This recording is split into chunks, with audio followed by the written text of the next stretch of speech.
welcome to my channel. It's Bru Michelle here, back with another video. If you guys like this video, don't forget to give it a thumbs up, leave a comment down below, hit the bell notification, and subscribe.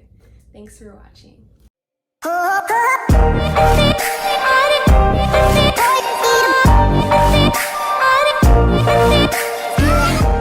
Okay, so today I'm going to be talking about what I do as a PCA or PCT. So some hospitals call it a different thing. So I pretty much have notes here if I'm looking down. So basically a PCA is a patient care associate or a patient care tech, depending on what you call it. So I'm pretty much like a tech and like a CNA mixed together, but like for the ER. So I work in the Pediatric Emergency Room, if some of you guys didn't know, but yeah, so basically it's a little bit different than working in like inpatient. Some people like work in the ICU or in the NICU as a PCA, so like it's a whole different vibe because our patients come and go and they're constantly coming and leaving, and like we don't do like long-term care with them, or they'll go upstairs if they're gonna stay long-term. So pretty much what a normal shift looks like for me is that I'll come into work. I work 7 p.m. to 7 a.m. So I work a night shift. I come into work, I clock in, and then I go to pre-shift, which starts at 7. And what they'll do is talk about anything new going on, any changes. Like maybe they'll give us like a report of like how we did for the month, how many patients we saw today, any new testing tubes or new testing ways or strategies, like different things like that, right? So when we leave pre-shift, it's like 20 minutes long. We leave pre-shift, then like the nurses go and get report with the nurses. So what I'll do is normally on the floor, like we're a smaller hospital, so on the whole pediatric side, there's usually like one of us or two of us. It just depends on who's scheduled. So like sometimes if there's a mid-shift person, that person normally like takes the back, and then when I come in, I'll do like triage in the front. But then most of the time it's me by myself. So like if it's me by myself, then I do the whole floor. And we have like I think we have like 12 rooms or 11 rooms, and then we have like some fast track rooms too. So pretty much what I'll do is I'll go up to the front, I'll clean up, I'll wipe down the vital machine, I don't know what it's called, the Dynamap. I think that's what it's called. I'll wipe down the Dynamap. How do I not know what it's called? Anyway, I'll wipe that down.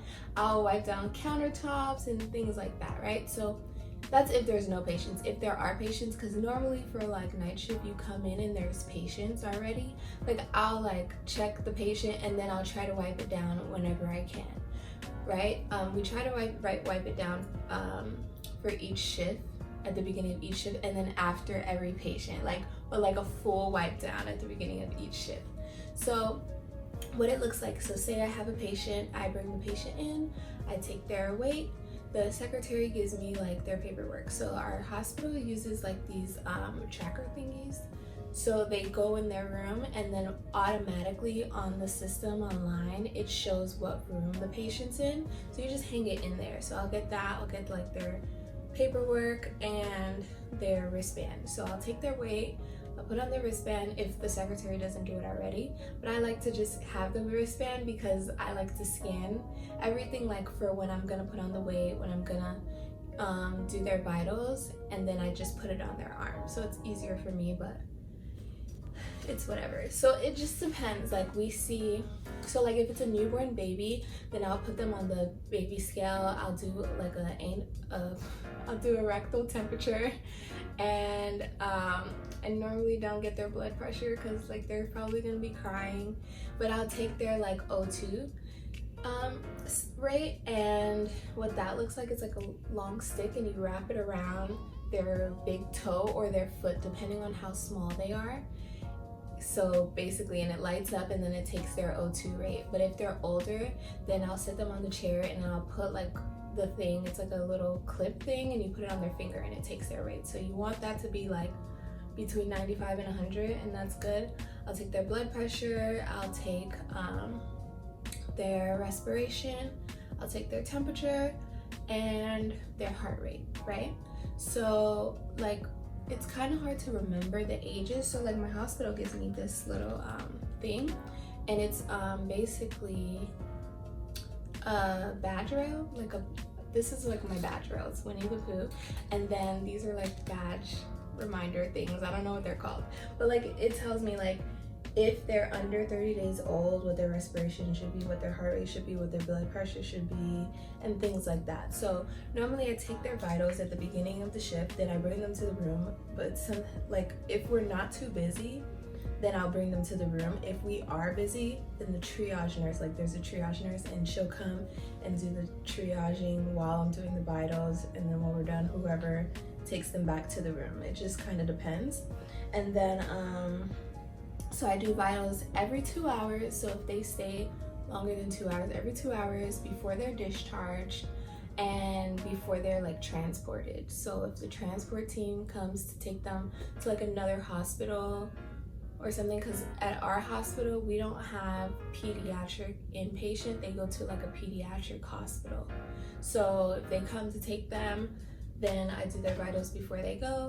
I do their vitals usually before they're discharged. Like if they're like, I don't always do it, just kind of depends. Like it depends on like what the situation is, because if they came in for like something regular, it's not really necessary, and then sometimes the nurse will do it. So yeah, so that's pretty much vitals is majority of what I do, right?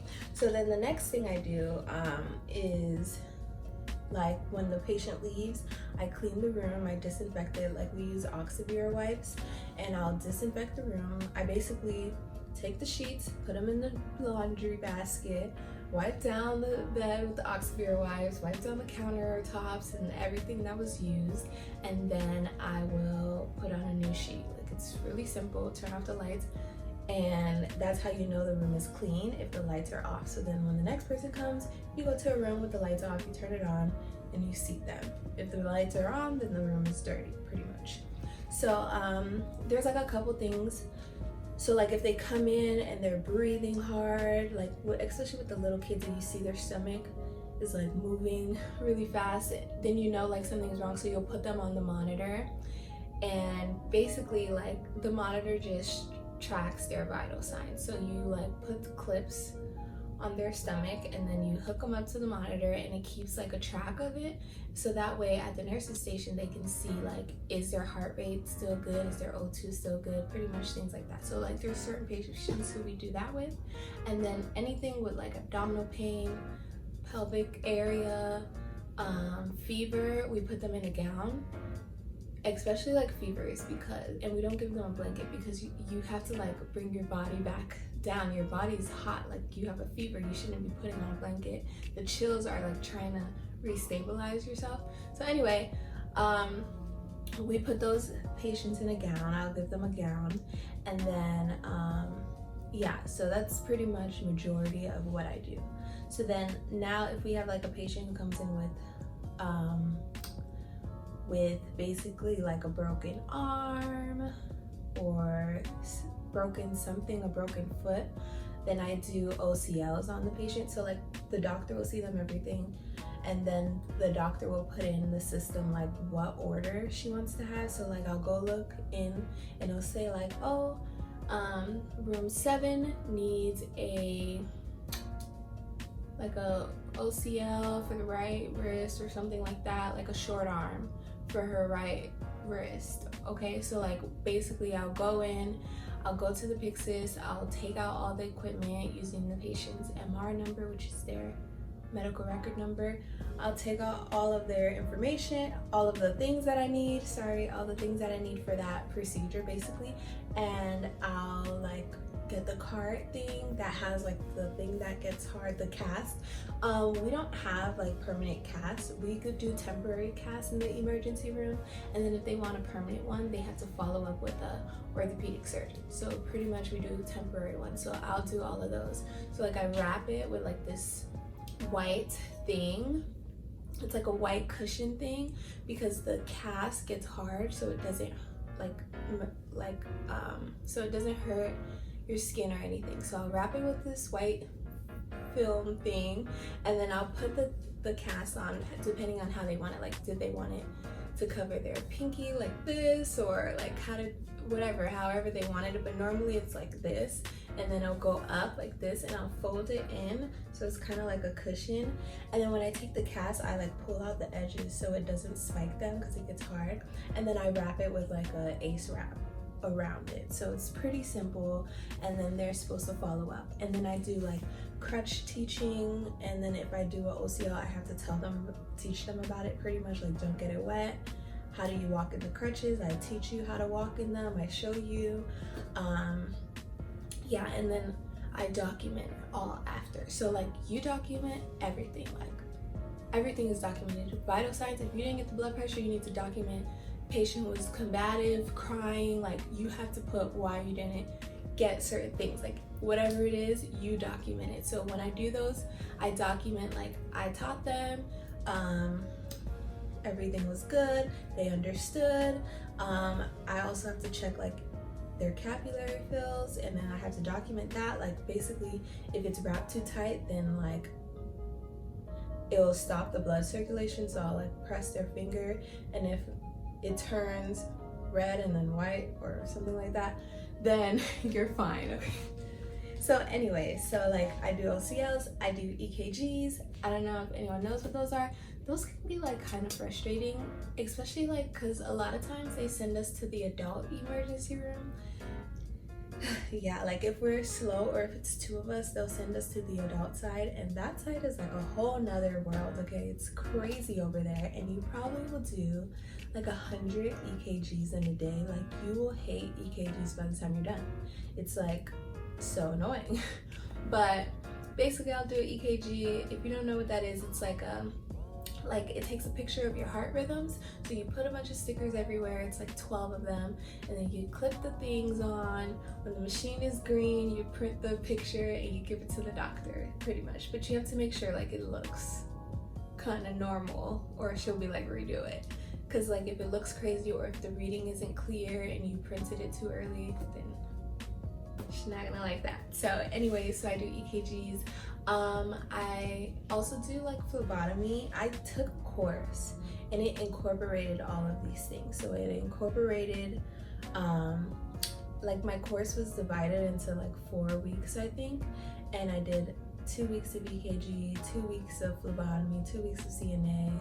And then it was like actually 2 weeks or 1 week of medical terminology. I don't remember, something like that, right? So, yeah, so pretty much, yeah, I do EKGs. Okay, so I do phlebotomy.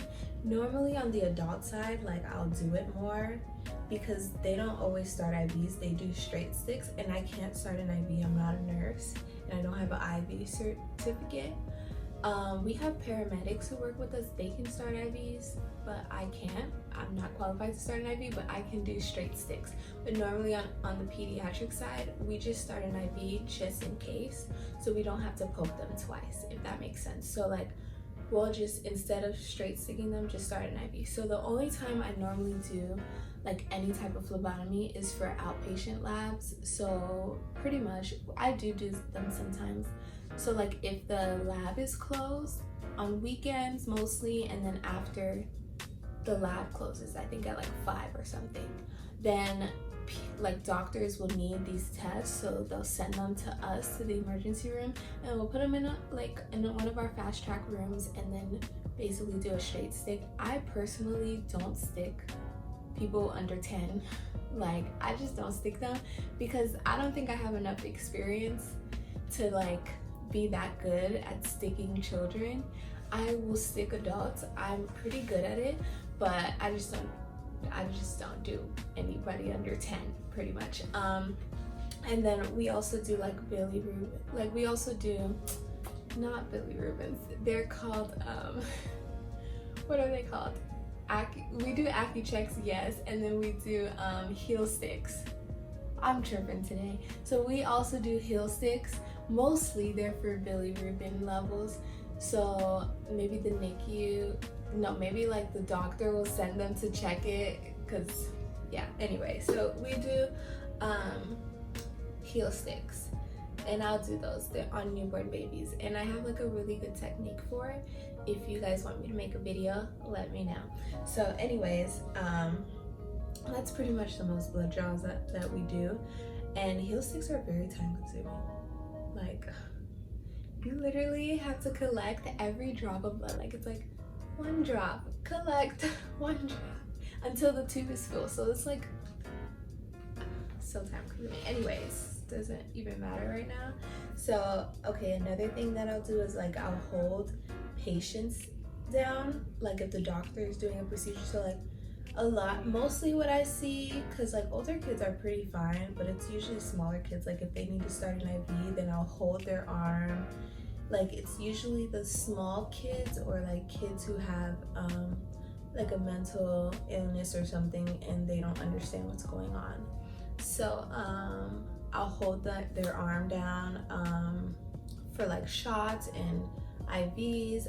If we have like a sepsis alert in a baby, so it's like if a baby, like if a newborn baby under 2 months old has like a high fever, then you do like a full workup on them. So like we'll hold them for that. Like they'll do like a spine tap where they take fluid from their spine and you have to like hold them in a U. It's really sad, but like they do a whole workup for that, and I'll help hold for those things.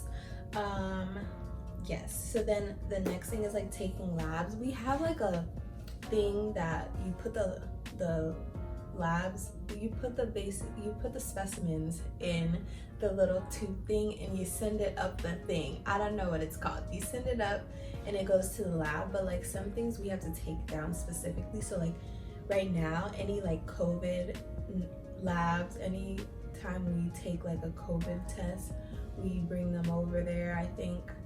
I don't know if they changed that because everything changes every week. And like anytime you do like one of the spinal taps and you get their spine fluids, we take those directly to the lab, like different things like that. The next thing I do is like I'll restock the rooms. I usually do this around like 2 a.m. because we kind of die down because kids go to sleep. So unless it's like a real emergency, nobody's really coming at 2. So I'll restock all the rooms. So I'll just go around and see what needs to be put back in and I'll put it in. And then, okay, so another thing is like being the secretary. So like if our census is low, then sometimes they'll send home the secretary because I can do both jobs, and sometimes they send me home. It just depends. But like I'll have to be the secretary, and that's pretty much like I'll do everything I just did, plus I'll arrive the patient and stuff like that. So I'll arrive the patient. If the doctor needs to like call another doctor, then I'll do that. Like I'll call the physician on call and stuff like that, and I'll log it. I'll do basically whatever the secretary does. So I'll do that. Yeah, and then I talked about how like they flex us to the adult ER a lot, and that side is mostly like, so like the runner is basically like whoever comes into the emergency room, you do their vitals and then you take them to the room, and you have to run back and forth because you have to check if the room is clean, and then you come back and you bring the patient. It's like a lot of exercise, okay? And a lot of people, like a lot of adults go to the emergency room, so it's always crazy busy over there. So you're nonstop. Like people are like, yeah, I got all my steps in when they end their shift from being a runner. And then so they have like different positions. So sometimes you'll be a runner. It just depends. They tell you on pre-shift where you're assigned, or you'll be assigned to a set of rooms where you pretty much you make sure the labs are in. Like if they need any blood draws, you do them. If they need any OCLs, anything like that, any EKGs, but normally the EKGs are done up front. So like the runner's job is so much work because like they do the vitals, they do the EKGs. Like there's like a real quick room that you pull down the little sheet thing so the people can sit, and you do real quick EKGs, and like you bring them to the room. If they need to be on monitor, you put them on the monitor. So like they do the most work. But then if you're on the floor, like you have to transport a lot of patients because we have like ICU and inpatient things upstairs, right? So like, and if it's like a tele patient, you gotta hook them up. You just transport the patient. That's very time consuming, but it's not that bad because it kind of gives you a little bit of a break. It's never anything crazy. Like if it is like a COVID one or something, they'll like let you know and they'll tell you to gown up, and you gown up and you bring them upstairs. But that's pretty much what they do on that side. I don't really love the adult side. I honestly do love peds. I love children.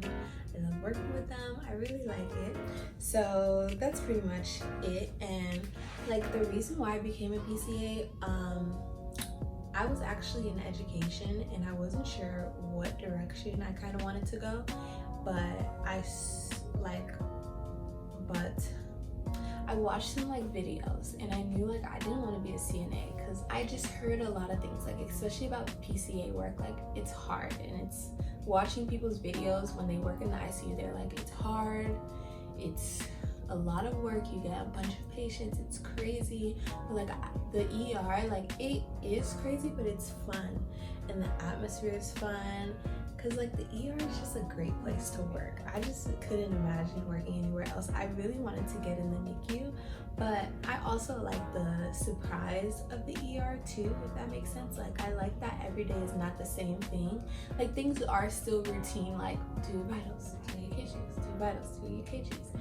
But like sometimes you get surprised, sometimes crazy things happen, sometimes like a kid leaves a mark with you. Like there's just, you never know what's gonna come through the door pretty much, and you get some like strange stuff. So I really like it for that aspect. So I couldn't like picture myself working anywhere else. But yeah, so pretty much I decided to become a PCA because I want to go to nursing school, and I knew that the hospital that I work at helps pay for you to go to school if you do something in healthcare. And then I also knew that that I wasn't fully sure, so I knew that this would basically give me a good, like, I don't know, it would give me a good like idea of what it would be like, and to see like hand in hand up close like what it's like working in the hospital. And I actually love it. I actually really do like it more than working at a school. I love working at a school because you build relationship, but just I love the atmosphere. I love my coworkers. I love my bosses and my managers. Like it's a really great place to work. So anyway, that's probably a really long video, so that's the end of my video. That's all I'm gonna say for now, and keep in tune because I'll probably do like a video of like what school is like to become PCA, how to become one, maybe like interview questions, because I actually got the job for the first interview I went to and I did a really good job. So like maybe I'll go through and maybe talk about that a little bit, and I think I have a picture of what I wore, so like I'll post all of that. So just stay tuned for more videos. If you guys like these videos, let me know in the comments and I'll definitely upload some more. So thank you all for watching. Don't forget to like and subscribe. Have a nice day. Bye.